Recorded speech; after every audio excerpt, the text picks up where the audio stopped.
You're tuned in to the Bleav in Arizona podcast.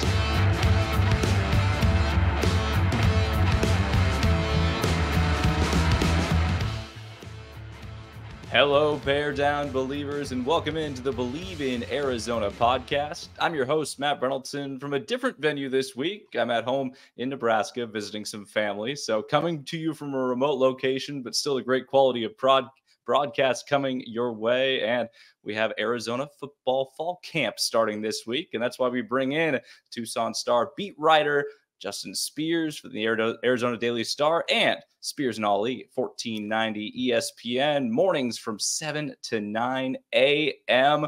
on your radio dial. So Justin, a man of many talents, and now it's your busy season starting. Certainly excited to get that rolling with the Wildcats.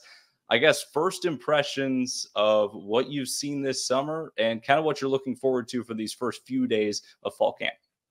Yeah, this Arizona team has a lot of hopes this year, a lot of optimism with this program. After going 10-3 last year and going to the Alamo Bowl, the Wildcats, they had some magic last year. Now, thankfully for Arizona, after Jedd Fisch went to Washington, they were able to keep most of the guys here, the nucleus that helped Arizona have that magical run. Noah Fafita at quarterback, wide receiver Tetairoa McMillan, in my opinion, the best quarterback receiver tandem in college football right now. And then when you couple that with most of the offensive linemen returning, when you add in, some other weapons on the offensive side of the ball, the running back room really got revamped in the transfer portal, a lot of weapons there. And then the secondary on the defensive side returns most of their starters. And then you have a guy right there in the middle in Jacob Manu, who I think is going to wreak havoc in the Big 12 this year. And the defensive line has a lot of question marks, Matt, but man, I think there's some expectations for Arizona, the kind of expectations that we haven't seen with a first-year head coach. So Brent Brennan, usually in your first year, you don't really have where you have a lot of runway to rebuild things and kind of establish your culture. Right now, Brent Brennan, he's hitting the ground running. He's coming in year one with a lot of expectations. There are so many expectations. And we heard from him at Big 12 Media Days. He struck the tone of, we are coming in with a roster, with a culture that's been set by these players. I'm not coming in to, turn over that culture or anything like that. I'm coming in to embrace the culture of family that the Juice County guys have come through with. Noah Fafita, Tetairoa McMillan, Jacob Manu, Kean Burnett, the core, the emotional core of this team is really where this all starts out. So we heard the culture talk from Brent Brennan at Big 12 Media Days, and tomorrow we're going to hear from him for the first time in kind of the media setting at home. It's fall camp starting. He has a media luncheon tomorrow. So what are you hoping to learn from Brent Brennan tomorrow as we sort of kick off a fall of football here in Arizona? Well, there are some intriguing position battles that we're going to monitor. Left tackle, even though Raymond Pulido is the starter right now, he took over for Big Jordan Morgan at left tackle in the Alamo Bowl and then took over for him in the spring. But Pulido has been very inconsistent with his health, has been, dealing with a bike injury, dealing with an ankle injury, and then had a leg injury in the spring. So, if he can stay healthy and stay consistent, I really think he's going to start at left tackle for Arizona. And then at right guard, an interesting position battle with Leif Magnuson. They added some players, Shanko Matautua, who is a transfer from New Mexico. That's going to be, an interesting battle there. How is the running back rotation going to look? Are they going to go 3 deep, 4 deep, 5 deep? I'm curious to see how those running backs are going to be used. But, Arizona, they have a lot there. There are some gaps that need to be filled, like the defensive line. And that's honestly, Matt, I think that is, out of all the position groups that I'm watching, that's the unit where I think I'm going to keep my eyes on, because that unit last year, former defensive coordinator Johnny Nansen and Arizona staff, they went out and got a bunch of transfer portal additions, a bunch of 300-pounders, guys that could occupy space, take up blockers, and allow guys like Jacob Manu and the others on the back end to come downhill and make plays at the line of scrimmage. The defensive line the transformation in that unit last year, Arizona went from, I think, the 8th worst rushing defense in 2022 to a top 30 rushing defense. So that kind of evolution, if they can replicate a little bit of that in this upcoming season, coupled with Noah Fafita, T-Mac, and all the other pieces that they have around them, then I think Arizona could have similar success, maybe even better, because now we're talking about an expanded college football playoff. And I'm telling you what, Matt, I'm looking at this Big 12 schedule that Arizona has, and I know that Kansas State is the unofficial introduction to the Big 12, right? Because it's considered a non-conference game because it was previously scheduled. But, that's Arizona's really first taste of the Big 12. And then they got to play Utah on the road to officially kick things off. And then beyond that, I think really the only game where they probably wouldn't be favored in is that game against UCF, the space game down in Orlando. And UCF, I mean, they were on the cusp of making a bowl game last year. They have the preseason Big 12 newcomer of the year in KJ Jefferson at quarterback. They did a great job in the transfer portal, really rebuilding that roster under Gus Malzahn. I think that has trap game written all over it. But outside of that, Arizona should be favored in every single game this year. And it's conceivable that they can go 9-3, maybe even 10-2 this year. But, as far as with Brent Brennan and, how he's going to go about it, I think that, he's a very positive, optimistic guy, a player's coach, and players love that. And I think you're going to see the newcomers who came in late in the summer. I think they're going to, you could just drop them right into the rotation. And I think Arizona's going to have, a lot of optimism and positivity going into this year. Definitely so much optimism. We're talking with Justin Spears from the Arizona Daily Star, the football beat writer for the Wildcats, as well as Spears and Ollie on 1490 ESPN every morning on your radio dial. And Justin, you touched on it a little bit in that answer, but wanted to kind of go through the discussion of some of these position groups. And you mentioned it, the defensive line might be one of the most intriguing position battles on this entire team. And it's not just because they have to replace guys like Bill Norton, who transferred to Texas, and some of these other guys that have left gaps, like Taylor Upshaw, leaving for the NFL draft, everything like that, and graduation, obviously. But there are guys, it's a different profile of athlete that they have on the defensive line this year, because it's a different type of defensive scheme within the front seven. And they got a bunch of guys, including Trey Smith, who's on the East-West Shrine Bowl watch list to begin this season, that are not space eaters, but they're gap hitters. They're going to be guys that advance toward the ball, that advance towards the ball carrier, try and get after the quarterback from interior rushing positions, everything like that. And Jose Omalo, the defensive line coach, represented that to us in the spring, that he wants his guys to attack the ball. So how is this defensive line picture different and maybe gearing towards some of these new guys and getting these transfers involved, as opposed to getting just big dudes that eat space and stop the run at the line of scrimmage? Philosophies are totally different now with Joe Ciamalo compared to Jason Kafusi, the former defensive line coach. Jason Kafusi and Johnny Nansen, they wanted their defensive linemen to consume space, play zone, right? They're not downhill, trying to get to the quarterback, trying to be as aggressive. And Joe Ciamalo, he's like, no, we're playing downhill. I want my guys to get in the backfield and play with their hair on fire.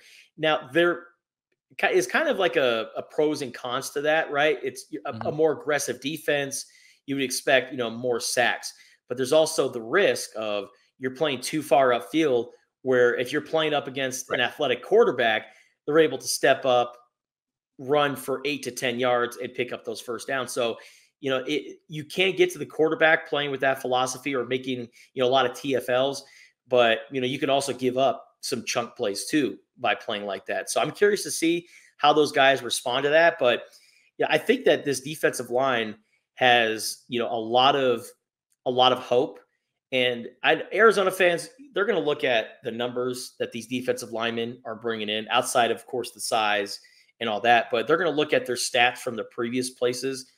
And they're going to think, wow, this is very, very underwhelming. Why should I be hopeful that this guy is going to help out our defense? But Arizona fans also thought the same thing last year about Bill Norton. when they saw his stats at Georgia, and they're like, well, this guy doesn't even play. Is it because he stinks, or is it because he plays at Georgia, which is a defensive lineman NFL factory? I think the latter showed that was the case. So I think that Arizona fans need to come in cautiously optimistic about the defensive linemen.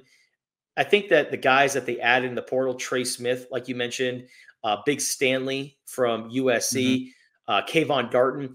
Darton and Stanley from USC, they're both entering their 6th year of playing college football. So you got a couple of 6th-year guys on your defensive line. That's the kind of experience that you just can't find anywhere else besides the transfer portal, of course. So that's a huge bonus for Arizona. And then big Chuba Ma'ai at a UC Davis, he came in at like 370 pounds. He told me that at the start of spring ball, he's like, I weigh 370 pounds. When you're closer to 400 pounds to 300 pounds, I think that's a problem, even as a football player. But he lost a significant amount of weight, and still got the big belly. But man, you watched him in the spring, and he's kind of like a big panda. He's big, but man, he's elusive. He's light on his feet, and he can make a lot of plays. And then I'll also say this, outside of the transfer portal guys, they also have some rising and very promising prospects on the D-line too. Tai Uiagalelei has been kind of like the fifth starter for Arizona. I agree with you, man. I love him so much. I think that, he would have started for a lot of programs last year, but Arizona just had a stout defensive line, and he was kind of like that 5th starter. I think now with so many players gone, I think he's going to step in, and he's so versatile. He could play defensive end. He could play 3 technique. I mean, you can move him all around the defensive line. I think he's in for a breakout year. And then we've heard a lot of great things about Isaiah Johnson, the 3rd-year guy who's originally from New Jersey, played at Chandler High School, was a part of that 2022 recruiting class, has been banged up over the last couple of years, but played some meaningful snaps in that Washington game and really had an impressive spring. So I think you're kind of seeing something similar to what we saw last year. You're seeing a bunch of transfer portal guys coming in, making an impact, but there are those diamond in the rough returning players that can make an impact for Arizona. We saw it with Isaiah Ward last year. On 2022, he wasn't even close to sniffing Arizona's depth chart, and then had a great spring, had a great training camp, and established himself as that other defensive end opposite of Taylor Upshaw. You're going to see that with some other players, guys like Tai Uiagalelei and Isaiah Johnson, and then the transfer portal guys that they got. I think there's a lot of optimism, but we'll see how that defensive line looks over the next couple of weeks. They have not needed to add much on the back end, and that certainly helps the defensive line. It helps the linebacking core, the pass rushing unit, helps the front 7 overall when you look at the back end of this Arizona defense. And there are not a lot of teams in the country that can say that they have 4 starters pretty much cemented, even call it 5 when you rotate in Genesis Smith. But the 4 starters that come to my mind are Trayden Stukes, Dalton Johnson, Gunnar Maldonado, and of course, probably their 2nd best NFL prospect at corner, CB1, Takario Davis. So really the only question that remains now is who emerges as that CB2 spot, because that is going to be one of the most intriguing position battles of camp. And I can't put a name on it right now of who I think is going to be probably their 2nd best quarterback, and maybe even who rotates in at one of those corner positions if they choose to rotate, as Dwayne Aquina likes to do on the back end. Depends on, what you like. Are you a traditionalist? And if you're a traditionalist, then you're going to go more of the cornerback route of the guys that you have right now, like J. Avion Celestine, aka G7, very fast guy. He's in that mix. Emmanuel Carnley, who's a 2nd-year player. He got some reps at that other cornerback spot in the spring. And they've also added some guys, too, in that transfer portal. Marquise Groves-Killebrew, who transferred in from Louisville, was a former highly touted recruit, went to Texas A&M, was a 4-star recruit, went to A&M and then went to Louisville, has been kind of bouncing around all over the place, has been dealing with some injuries too. Can he find some stability here at Arizona? I mean, he certainly has the talent and the frame to do it. And then you look at Demetrius Freeney, the cornerback transfer from Miami, who played at San Mateo College. So he's got some experience playing college football. Meach, as they call him. Big Meach is hopeful to get into the mix there. But honestly, Matt, I think that the 5 best defensive backs, it has to be those 4 guys that you mentioned, and you got to put in Genesis Smith. Now, Genesis Smith isn't going to play cornerback. If you're going to get Mm-mm. Genesis Smith on the field, you're going to have to move Traden Stukes from the Sure. nickelback / star over to corner. And that's where Traden started his Arizona career, by playing Right. cornerback. Right. And they moved him into that role to where he can play, kind of that nickel back in Arizona's defense. But I think with his experience and his ability to do everything, and if you put in a guy like Genesis Smith, who's probably the tallest defensive back that they got, and a Mm-hmm. guy who I think is primed for a breakout sophomore season, I Yeah. think you put those 5 guys out there. And Dwayne Akina says, like, hey, no one's got labels. No one's a cornerback. No one's a safety. You come play for Dwayne Akina, you're a defensive back. So we're just talking about 5 best defensive backs. I'll put Genesis Smith in that conversation. That cross training is so crucial. And I think Yeah, we've talked about it before. So many people have talked about what Genesis Smith looks like just as an athlete that they can get in their defensive back room, can slide and play, maybe a little linebacker role in some of these different sets. We know Dwayne Akina likes to mix it up on the defensive side of the ball. So he's a guy that could potentially play like an Isaiah Simmons role, potentially what Isaiah Simmons was at absolutely. Clemson, maybe less of the Arizona Cardinals Isaiah Simmons. Absolutely. And he's got safety experience, but he's also pretty built too. And I think his Yeah. size could certainly do a lot of damage in Arizona's defense. But, no matter who takes up that 5th defensive back spot, and you know this, Matt, from covering Arizona over the last couple of years, but they used 7 defensive backs in the dollar package. Yeah. So even I think that's really the selling point for Dwayne Akina and the defensive backs coaches is that, hey guys, if one of you guys, I mean, only one of you is going to get this starting spot, but we also have a package where we deploy 7 defensive backs, so you can be thrown in at any moment in any game. So you just have to stay ready, and I think that's what's going to keep a lot of these DBs locked in, even if they don't get that starting spot. I expect guys like Marquise Groves-Killebrew, J. Avion Celestine Carnley to all have important roles for the Arizona defense. We're talking with Justin Spears, Arizona football beat writer for the Arizona Daily Star, and had a great article today about one of maybe the most unheralded spots on this Wildcats football team. That's the kicker position. And Arizona got such a boost last year from Tyler Loop being, an all-conference caliber player, maybe even bordering on an all-American caliber player. Missed a couple, toward the end of the season, but obviously was just so good all the way throughout, so consistent all the way throughout last year. And his demeanor is really what you want from the kicking position, just very even keeled, calm, not emotional, not, doesn't get too high, doesn't get too low. In games that are going to be close, like Arizona is going to see this year, facing really 10 Big 12 opponents, 9 that actually count for the conference standings, but they're going to have a lot of close games and they're going to need 3 points a lot of times. They're going to need those extra points to split the uprights. How key is it to have a guy on the sort of all Big 12 watch, all American type watch like Tyler Loop back there to boost you in those times of need? The unsung hero of the Alamo Bowl. No one's showing Yeah, my guy definitely. Tyler Loop any love of the Alamo Bowl. I know Noah and Jacob Cowing, T-Mac, Gunnar Maldonado with his fumble return for a touchdown. Mm-hmm. People are throwing all those guys some love, but Tyler Loop knocked down 3 field goals in that game, had 3 extra points, and kept Arizona in that game. Unsung hero of that Alamo Bowl goes to Tyler Loop. But, Tyler has had an interesting career at Arizona because when he first got in, he was the punter. And Mm-hmm. in that 2020 season, while Kyle Ostendorp was banged up, Tyler Loop was the starting punter. And then after Lucas Haversick left, Tyler Loop took over as the starting kicker and was just kind of consistent, was knocking down those layups or elbow jumpers, right? But he wasn't knocking down Right. the 3 ball. We wanted to see Tyler Loop start knocking down some 3-pointers and extend his range by getting out to 50 yards. And he finally did that this last year. Knocked down a 51-yarder, and I think his career high is a 52-yarder as well. And then with the game on the line, I know it's a chip shot because Arizona was down at the goal line, but game on the line, walk-off field goal against Colorado.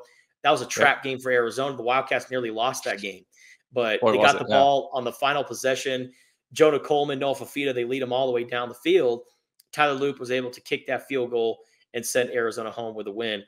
If he comes back this year and has a similar season like last year, I think we could be talking about Tyler Loop as arguably the greatest kicker in Arizona football history, which says something because you have guys like Max Adejas, you have Nick Folk, who has carved out, I think, a nearly 2-decade-long NFL career, one of the best to ever do it. And Tyler Loop is going to put himself in that conversation. And he's also one of the most efficient kickers in college football history, too. He currently sits 12th all-time in field goal percentage at just over 86. And if he finishes his career the way it is right now, I think, if I'm not mistaken, he will be the only Arizona kicker to have a career percentage over 80%. So Tyler Loop, the man is money. The man is Mr. Consistent. And having a guy like that on your team is very crucial.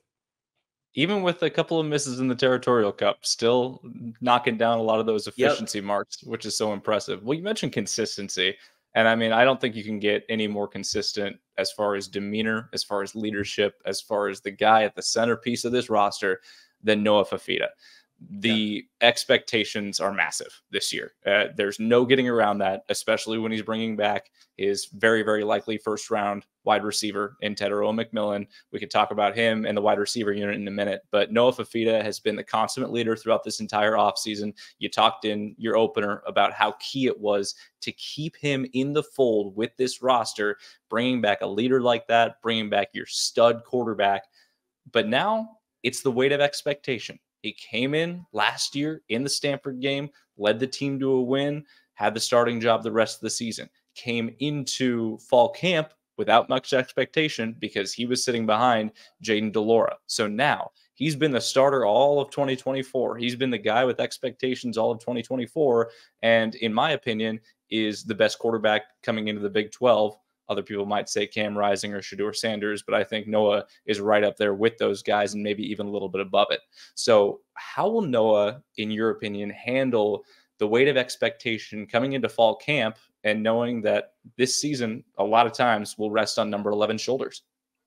I think he's built for this, and he's had the pressure of being a star quarterback with the Orange County Buckeyes, his wildly popular youth football team, playing in the Trinity League, right? We look at his height and people question it, but I'm like, he played in literally the best high school football conference in all of America in the Trinity League, where you're playing Mater Dei and St. John Bosco. That's a pretty tough schedule every single year. And Anaheim Servite at one point in time, while Noah Fifita was the quarterback, was nationally ranked. He's always handled those expectations. And, I know that was a little challenging for him because, he has always been the guy wherever he's gone. And in the first almost year and a half of his time at Arizona, he was Jayden de Laura's backup. But I always knew that once Noah Fifita got his opportunity, man, you may never see him leave the field ever. And Jayden de Laura had an ankle injury, which, funny enough, Lance Kennelly, the new defensive end that they got from Stanford, was chasing down Jayden de Laura when he injured his ankle on the sideline at Stanford. So I got to ask Lance about that during training camp, like his perspective of Jayden de Laura getting hurt late in that game against Stanford. But, he steps in, and Noah Fifita didn't have the game-winning touchdown pass, but the passes that he made to his players, to the receivers, to the running backs, they just zipped downfield and got in position to have Jonah Coleman score that game-winning touchdown. But Arizona's offense struggled in that game against Stanford. And then you see Noah come in, and he was just like a breath of fresh air. I mean, he was the shot of energy that this Arizona team needed. And then it's like, okay, well, Noah, good job beating Stanford, but hey, try to do it against Washington. Try to do it against USC. Let's see what you can do there. And they didn't win those games, but man, coming within a touchdown of beating the national runner-up, 2 points from beating, or 3 points from beating a top 10 team that has the Heisman Trophy winner in Caleb Williams. And essentially Jedd Fisch knowing the overtime rules. Yeah. Oh my gosh, man. If Jedd Fisch knew those overtime rules, maybe we're not having this conversation about losing to USC, and that maybe their winning streak is at 8 games instead of 7. But, that Washington State game when they went on the road and won 38-6 or won by 38 points. Yeah. I honestly, from that point forward, I'm like, you can't go back. You just can't. And from that point forward, Noah Fifita was the official starter. And what's so impressive to me about Noah is he never seems to get rattled. Mhm. Even when he was getting killed against Oklahoma in that Alamo Bowl game, he always stayed even keeled. And that was kind of Jaden Delora's biggest issue was, man, he would try to play hero ball and you could feel the emotions whenever he would play quarterback. With Noah, he is steady Eddie. And I think that he's been able to use his lack of size to his advantage because now people know, yeah, he's a short quarterback. And there was one Mhm. particular play against ASU that always stands out to me. There was an edge rusher, and he jumped up because he knew Noah was going to throw the ball.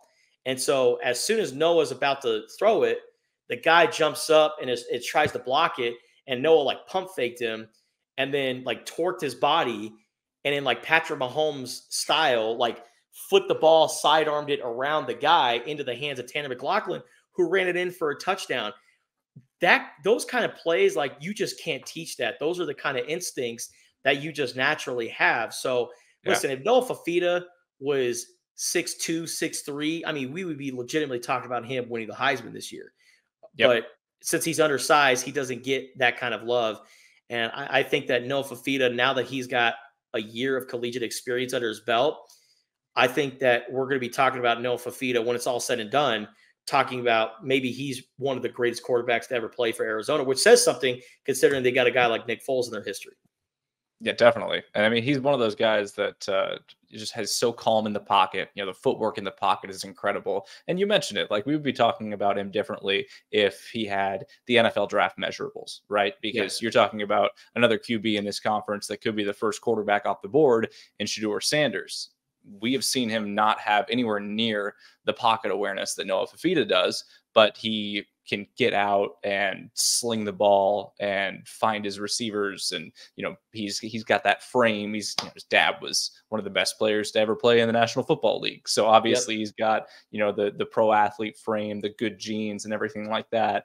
But, Noah doesn't have that. Noah's, 5'9", 5'10". The program's probably going to list him at 5'11", but I don't think I've ever seen him approach 5'11".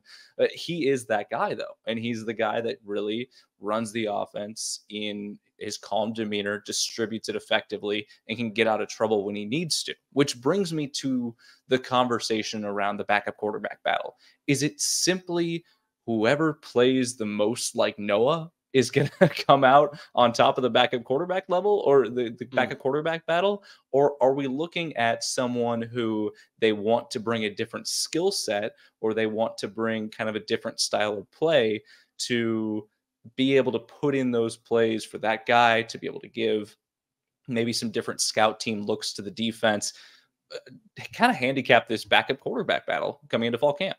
Man, it's so hard because, one of the guys that's in this mix was a part of the rotation last year in Braden Dorman. And that meme where it has like the three dragons and two of them look fierce. And then the one all the way in the end has has a dopey look.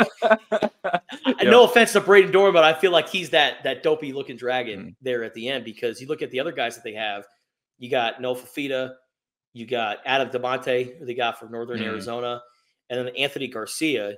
And from everything that I've heard regarding this guy is that he just killed San Jose State's scout team, or the starting defense. He was their scout team quarterback, but he was so great in practice that there's something there with this guy. But I honestly, Braden Dorman, very interesting prospect because he was a 4-star guy coming out of high school. Is the Colorado Gatorade Player of the Year. I think he's got a great arm. He's got obviously the size to go along with that. But I think, if he comes out and establishes himself as QB2, I don't think that they're going to, I guess, make the offense the same. Like they'll tailor certain play calls with Braden Dorman as the quarterback. So I don't think it'll be necessarily like, all right, who is a carbon copy of Noah Fafita that is our bona fide QB2? I think they like the versatility. I think they like the options because, if a guy like, Adam or Anthony Garcia or Adam DeMonte, they're more like Noah Fafita, coaches can look at that and be like, okay, let's look at how Noah plays. A guy like Braden Dorman, you have no idea what's going to happen if he takes over as the starting quarterback. So I think having versatility, having different shapes and sizes, I think that's ideal for your quarterback room. And you know what? It's like that in the NFL too. There's a lot of quarterbacks that are mobile, but you look at the other guys in the roster, maybe not so much. So I like this quarterback room. And you know what? Guys like Braden Dorman, you never know. You could be one play away. Noah Fafita was the backup quarterback last year. I'm not going to sit here and say that Noah Fafita is going to turn into Jaden Delora, but I think that, your opportunity is one rolled ankle away. And I think that these guys will stay locked in. Always are. College football, it's a sport of attrition. Talking with Justin Spears of the Arizona Daily Star, covering the Wildcats football team for the Star and for Spears and Ali, 1490 ESPN, 7 to 9 a.m. every morning on your radio dial. Justin, you mentioned the offensive line a little bit earlier on in the opening part of this podcast. So we're going to skip that position group and go right to one of the most intriguing position battles on the team. And that is this almost entirely brand new running back room. Bringing in guys from the transfer portal like Ja'Cory Krosky-Merritt. We'll call him Bill all season. So if you hear us talk about Bill, it's not because of a guy named William or somebody else named Bill on the team. That's Ja'Cory Krosky-Merritt's nickname. And then Quali Conley as well. Both two all-conference level performers transferring in from the Mountain West. Now they got to play big boy football in the Big 12. I keep seeing all these PFF numbers around Bill.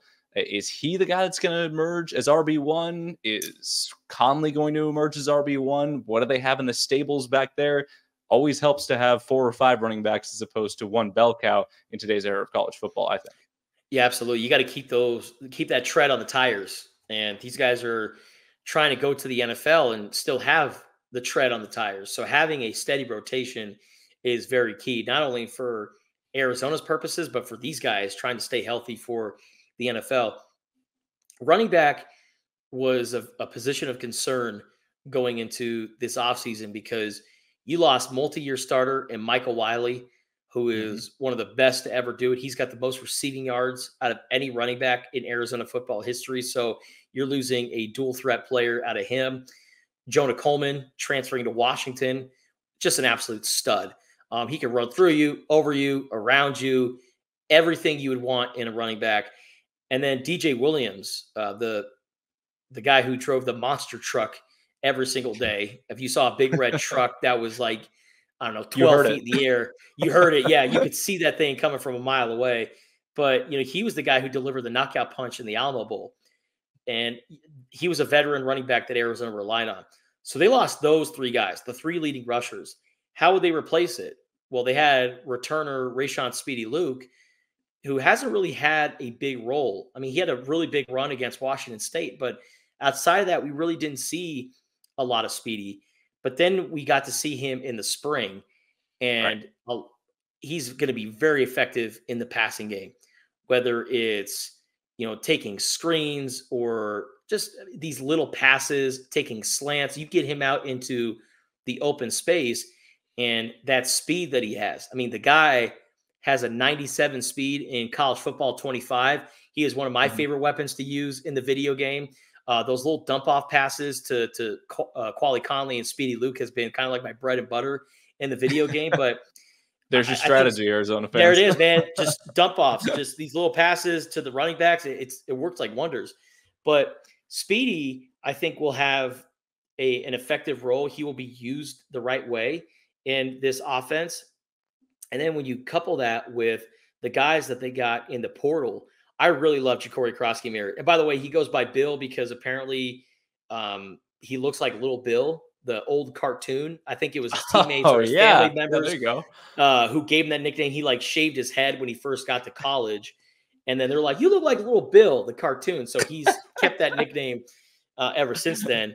So, yeah, that's where the Bill nickname comes from. But he had 17 touchdowns last year, which is one of the best in college football, averaged just under 6 yards per carry.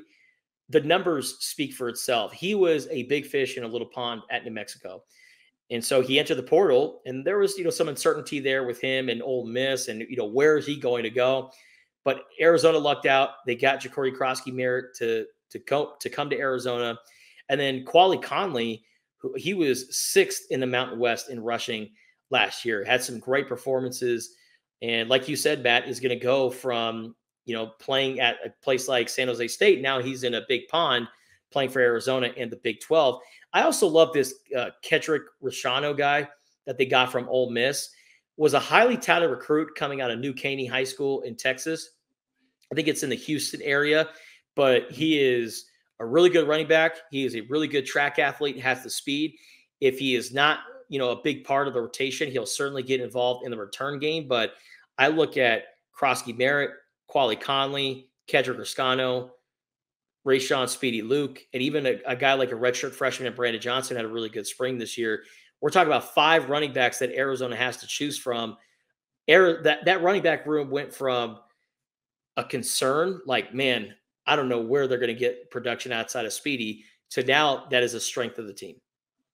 Definitely. And Dino Babers is going to have a lot of options to run the ball, especially behind an offensive line that returns essentially 5 or 6 guys with a decent amount of starting experience, which is huge in any conference in college football, but especially in the Big 12, as these teams sort of start to gel and move away from maybe the late 2000s, early 2010s Big 12 of just slinging around the yard all the time, the epic battles between Patrick Mahomes and Baker Mayfield. So you do have to establish the run. But as we talked about, and as we've talked about kind of all offseason, one of Arizona's biggest strengths is being able to throw it around the yard.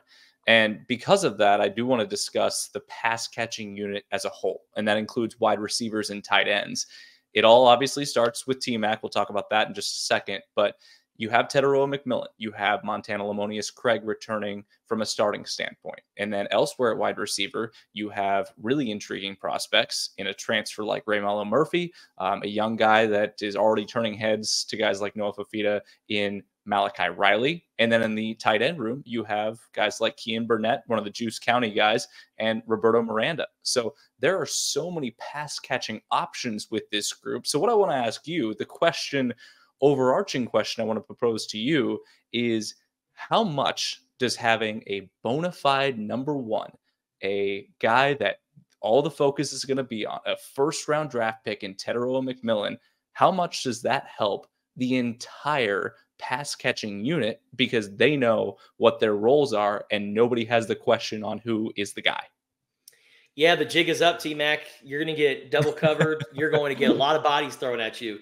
Now it's time for Noah Fafita to replicate the Justin Spears offense of College Football 25 and start using Quali Conley and Speedy Luke in those dump offs or the flats. But I think that, having a guy like Teteroa McMillan is so impactful for your team because, yeah, like you said, Matt, it's going to take some attention away from some of these other guys. And then when you get inside the red zone, you have a guy like a T-Mac to where you could just throw it up and he's going to come down with a crazy one-handed catch. Sometimes I think he's Spider-Man. But I think that the other guys that you mentioned, I think the tight ends, I mean, this is going to be a huge year for Arizona's tight end as a group. Over the last couple of years, we saw a lot of great things from Tanner McLaughlin, the most productive tight end from Arizona since Rob Gronkowski, without a doubt. Yeah. No question. Now he's playing in the feather NFL. In the cap, definitely. 100%. I mean, I think he broke Gronk's record for most receptions by a tight end in the last year. So now he's playing for the Cincinnati Bengals. So that opens up the door for guys like Roberto Miranda and Kean Burnett. Do you know how many catches Roberto Miranda has as an Arizona Wildcat, Matt? How many? One. Just one.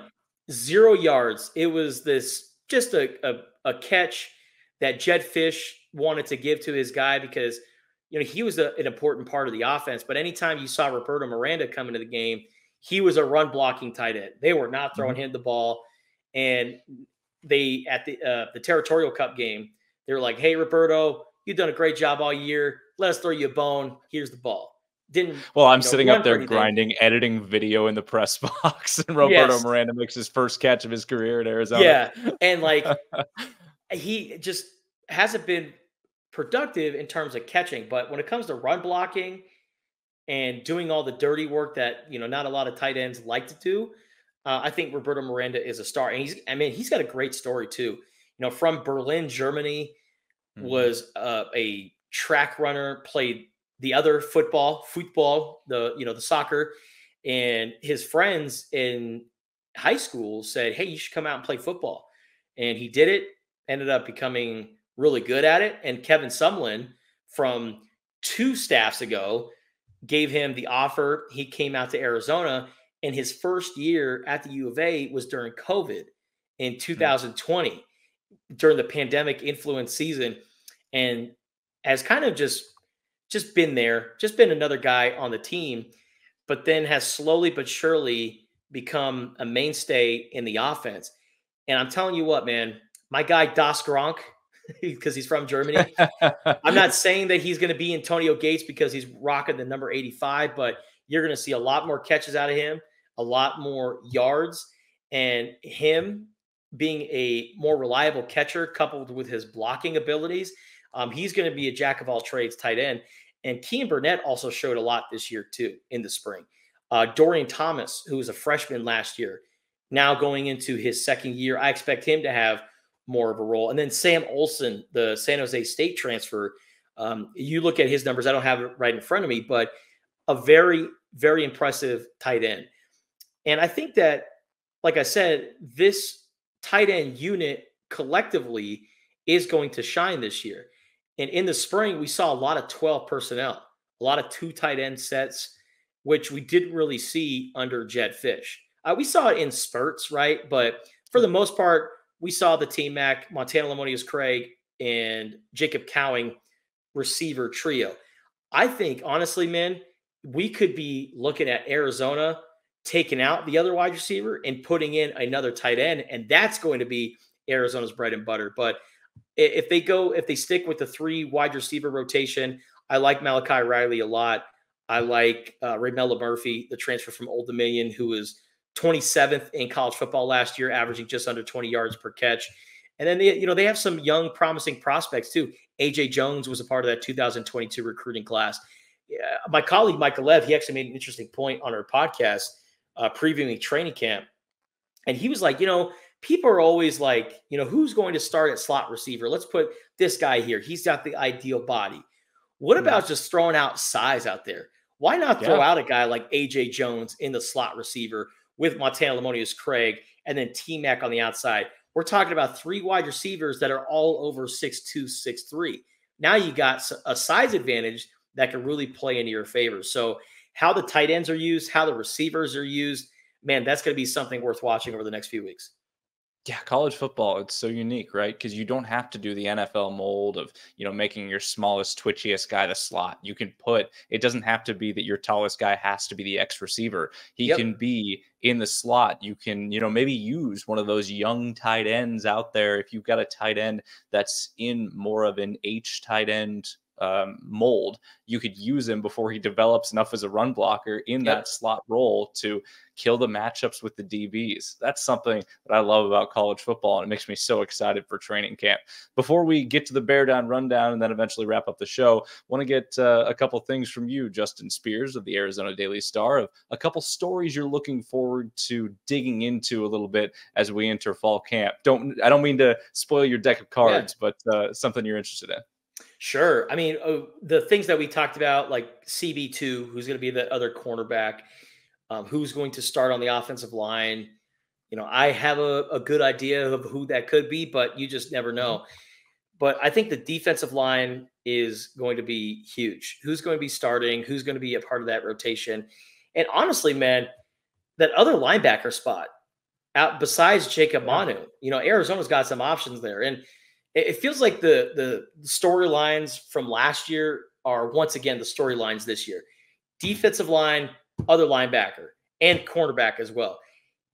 At linebacker, I think that Tay Brown, the second-year guy from Chandler, he was consistently the starting Mike linebacker alongside Jacob Manu. But we also saw a lot of good things from Kambuela Kaihu from Hawaii. And, man, I'm telling you what, Heem Jones Jr., Heem Dracula, Heem whatever. You know him as Heem, but his name is Justin Flo. This guy was a highly touted recruit coming out of high school, 5-star All-American. He should be playing in the NFL right now. Yeah. when you think about his trajectory and where he was at coming out of high school.